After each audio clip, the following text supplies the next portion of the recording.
Good afternoon. Thank everybody for being here today. I want to start off by saying my heart goes out to those affected by Hurricane Florence.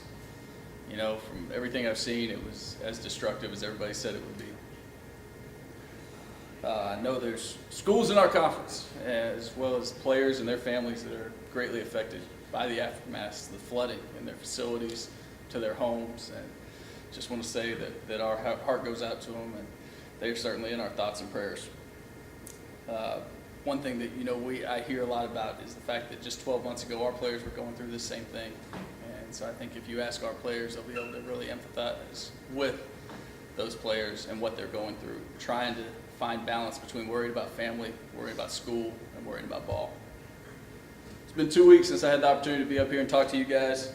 We came back from Hawaii on Sunday the 9th, and obviously we were feeling pretty disappointed about how that game ended. And we've continued to work and continued to move forward. But I think back to that game, I think about all the chances we had to win, and you can't do the things we did late in that game against a good football team. You just can't and expect to win the game. And so that's the things that we have to continue to work through. We got to continue to learn to do the things that win games.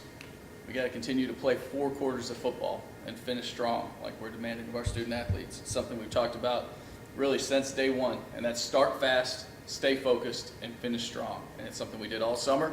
It's something we've talked about, like I said, plenty. We've got to do it. We've got to do it on the field. I do think that this team is showing great fight, and that's why they're such a joy to coach. I think they're continuing to work. I think they're fighting for each other. They're doing all the things we ask of them in that regard. And so again, we're continuing to make progress. We're not where we want to be on my time. We're not where we want to be on their time, but we're continuing to progress and to make that progress. And so I'm happy with that. Another good note off the field right now, we just learned that Grayson Shantz is a nominee for the Campbell Trophy. It's an award given to the top scholar athlete in college football. It's a really important award to me because I had the opportunity to meet Coach Bill Campbell and hear him talk about what a student athlete should be, and it aligns perfectly with what we are doing at Rice University and what we're doing within our program. So I'm really proud of that. I think I'd also be remiss if I didn't talk about some of the good things we're doing on the field, and it starts with the progress of our quarterback, Sean Stankovich. And Sean's doing some really good things.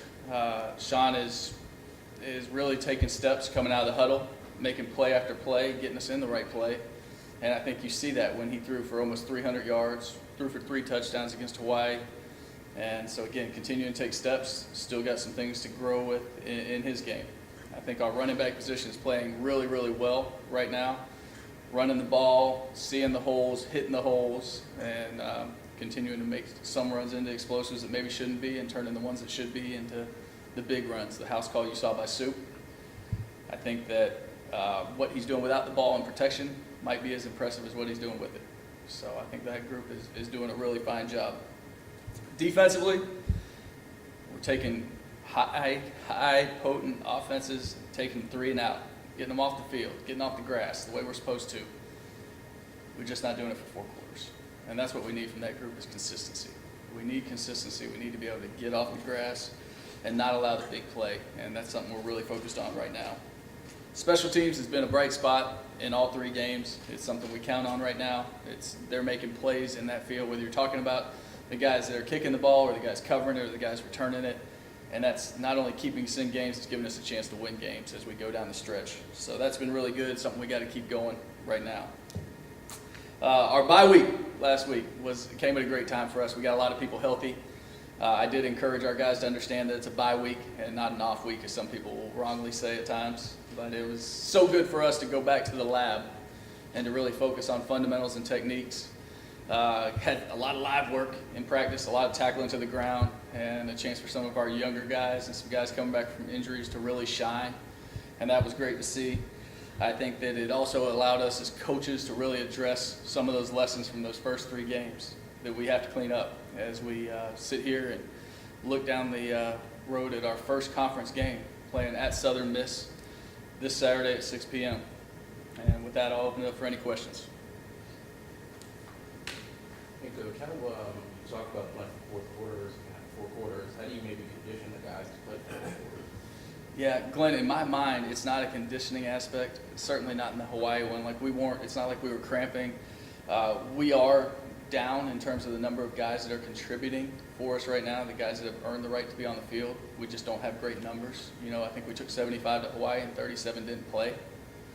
So we got a limited number of guys we trust. Obviously, we're going to keep developing the guys we have, and we're going to keep recruiting. But that's right now, I mean, our message is just to, if we just do the same things that we're doing in the second and third quarter, in the fourth quarter, you know, we might find a way to win. And, you know, you look up in the fourth quarter, and I'm afraid that in some of our guys' eyes, there was, oh man, like we could really win this, instead of like, let's go get this. And so there is a little bit of a mindset we're trying to flip right now, and to make sure our guys know that aren't surprised when we're there. We're just going to expect to be there and take people to deep water in the fourth quarter, and that's where we want to be. Now we're going to finish. It's a little different circumstances, but they essentially had a bye week too. They haven't played since September 8th either. What's that mindset, knowing that you guys are both coming into this first conference game, not having played for that long, and how important does that make this week of preparation? You know, I think that's a great point, you know, and they had only played 2 games before, whereas we played 3. So I look at it, and there's a lot of ways I wish they would have played the game. I wish I could have had another game of film on them just to continue to learn, you know, with this new defensive coordinator exactly who they are. But that didn't happen, and I'm sure they would love to play the game. You know, anytime a game gets taken away from you, the way we work to get these opportunities, I'm sure that's something they wish they could have done. So as you talk about, like, they transitioned the middle of the week last week. We've been working on them for 2 weeks. I still think we got a good advantage in that regard. I'm excited to go play this game, and I don't know, again, if it's a net gain or net loss by them not playing for them. What do you see in their quarterback, Jack Abraham, in the film you were watching? Yeah, great question. So a guy that's completed 72% of his passes, a quarterback that's doing a good job throwing the ball through the air. And that's going to be a real challenge for them, making the decision of whether he's playing and how much he's playing, or the guy coming back from a suspension. That's their worries, not mine. You know, we'll see whoever they put in the game. We know it's going to be part of their system. I would believe that they'll have a package for the guy coming back, but we'll see. Injury update? Injury update, we are a pretty healthy football team right now. The only one I would tell you that would possibly be in the 2 deep that is not going to play, it looks to be Dylan James. And he's questionable. There's a chance.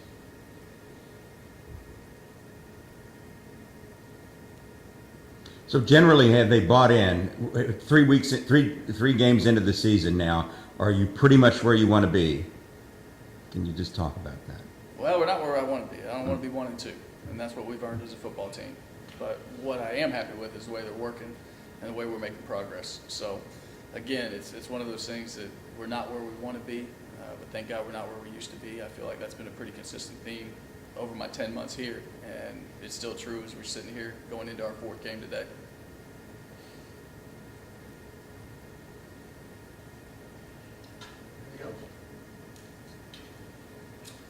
Okay. Yes, sir. You know the Mississippi area really well. You know the South really well. When you go to play Southern Miss, you kind of have an idea. You know, all schools have, but when you go to play Southern Miss, you kind of have an idea of how you want to defend them. Which game plan going in? You mentioned special teams right now. They've been consistent. What's your game plan sort of going in? Yeah, it's interesting because you look at Southern Miss, I think they're getting a lot of credit for what they've done through the air. But they've also run the ball 79 times in 2 games, almost 40 attempts per game. And so they've got a pretty good commitment to the run game right now. They are running a real multiplicity of schemes. And so for us, what that has to come down to is great film study, great with our eyes, great with our keys, great with our discipline with the front 7. We've got to stop the run. That's who we are fundamentally, and we've got to be able to do that consistently. And then what we've got to do a better job of as a defense is we've got to play top down. We've got to eliminate the big play and make people go the hard way. And with how we're possessing the ball and some of the things we're doing, that can really be a big deal to our football team. Because time of possession, yeah, we talk about how we're going to control the clock, and offensively we're doing some things pretty well. But that's a 2-way street. You know, if defense can get off the field on 3rd down, and not give up those big plays, we'll be in a much better place. You seen a team that, I know this gets maybe a little off subject, but have you seen a team that you prefer to face because of the way your defense is structured versus another team? Hawaii wants to throw the football, Southern Miss just stated they like to run the football, even though this kid has completed 70+% of his passes. Does their offense sort of fit what you're looking at in terms of being able to defend against the run? Or? Yeah, I think we've got a defensive coordinator who's got a lot of talent in terms of ways that he can take whatever you do best away. But in terms of where our strength is of our football team, you would say our front seven is playing at a pretty high level right now. So absolutely, I'd rather a team right now run it every play than throw it every play, that's for sure. But, you know, we got to defend both, and that's the reality. We've got to be able to stop the run, and we've got to know that those shots are going to come from this team. It's who they are, and they're going to take those shots. We've got to play top down. We've got to make plays on the ball down the field. Make them line up again,